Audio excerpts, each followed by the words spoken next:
Avant de commencer, parce que j'ai parlé, je t'ai présenté brièvement, youtubeur, rappeur, etc. Mais toi, comment tu te présenterais? Ah la question, la fameuse. Je te jure, à chaque fois qu'on me pose la question, je suis là, genre. C'est compliqué, hein. C'est tellement compliqué de se décrire. Moi, je dirais plus que je suis un. Je crée du contenu. Ouais. Je fais du divertissement autour de la pop culture, un peu. Tu sais, un peu de tout. Je partage ce que j'aime. Ouais. Que le rap, même la musique de manière générale. Parce que certains ne savent peut-être pas, mais j'écoute plus de variété que de rap. Intéressant. J'écoute plus de variété que de rap. Et Tame Impala, je me mange. Ok.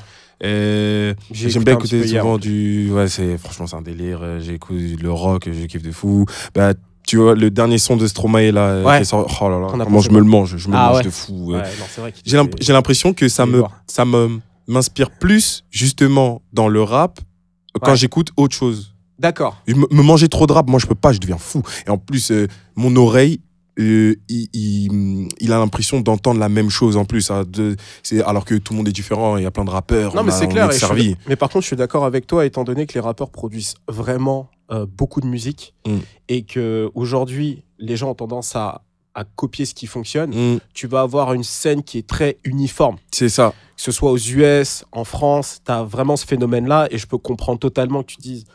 Wow, j'ai l'impression d'avoir écouté la même chose. Ouais. Il y a plein de rappeurs, ils ne se rendent pas compte, ils créent trop d'enfants. Mais impliqué, je le vois déjà, alors que on est entre guillemets encore dans ce truc où il monte, il n'est pas encore arrivé. Genre, ça y est, il commence à faire ses armes. Mais il y a trop d'enfants d'impliqués, j'ai l'impression. C'est un truc de fou.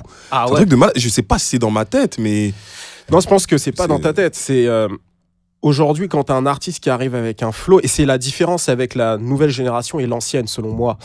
Dans les années 90, même dans les années 2000, lorsque tu arrives en tant que rappeur et que tu veux t'affirmer, il fallait que tu proposes un style complètement différent pour pouvoir exister. Donc les mecs, alors aux US, ils étaient hardcore là-dessus. Je me rappelle, je te donne des exemples comme ça, mais Ja Rule et DMX, ils avaient des voix un peu rock, tu vois. Exactement. Toi, tu arrives à voir la différence entre les deux. Clairement, Ja Rule, il est plus R&B. DMX, il est beaucoup plus hardcore, etc. Mais malgré tout, ils étaient obsédés par le fait de pas vouloir se ressembler. Parce que DMX disait que Ja Rule volait son flow, etc. Et c'était vachement comme ça, même des covers d'albums, tu vois. Genre... lorsque Nas est arrivé avec Illmatic et qu'il a eu cette cover avec l'enfant, lorsque Biggie est arrivé quelques temps plus tard avec sa cover sur Ready to Die où il a mis une photo de lui enfant, ça a créé des embrouilles parce que les gens voulaient absolument être différents.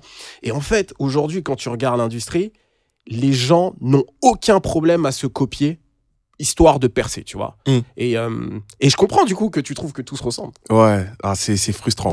Des fois, en plus, j'ai cette sensation de manquer de... Tu sais, quand tu écoutes de la musique et que ça te fait une sensation d'euphorie, j'ai l'impression que pendant un moment, surtout en 2020, j'avais l'impression qu'on perdait un peu de ça.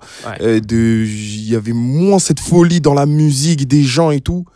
Et tu vois, je t'ai parlé de Stromae tout à l'heure, je sais qu'il va me procurer des choses, tu vois, genre l'enfer, ça m'a procuré des choses. C'est moi, la musique, il faut qu'elle me parle comme ça. The Weeknd, pour moi, c'est un génie, tu vois, vraiment comme on peut.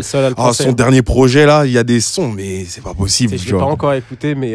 Non, mais vraiment, let's go. Après, j'ai préféré After Hours. Mais c'est clair que... Bon, je m'attendais à une masterclass et je suis servi. Donc, tant mieux. Bon, on va reparler de tes goûts musicaux, tout ça.